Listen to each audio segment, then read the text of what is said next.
Now that our character has glasses and is blinking, we will add some details on his t-shirt. This is very similar to the barking dog tutorial where we add some spots on him. So I go here and change the brush. Let me pick the t-shirt color, a bit darker. I like to do the t-shirt stripes like this. And I go freely drawing.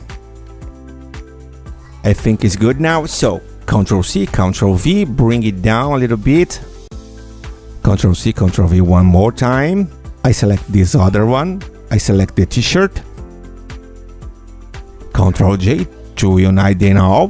The situation now is that these stripes that we just add have no animation, so we have to tell to follow some point animation. We can say to start to follow any point of the shirt or the bones. In this case, I think it's easier to start to follow these bones animation. So I select it here, right, Ctrl F5.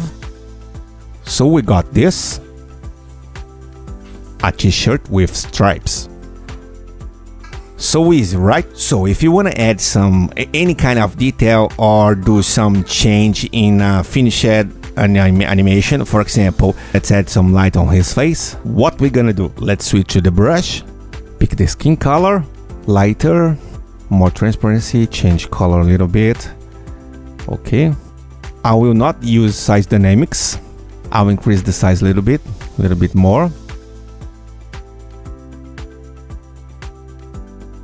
Sorry, what did I do here?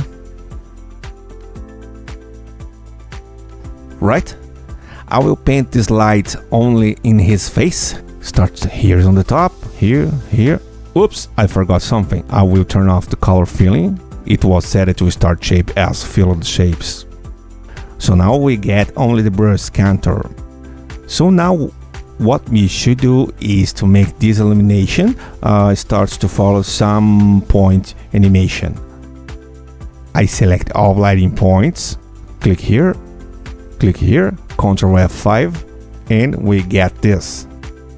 His face is now illuminated.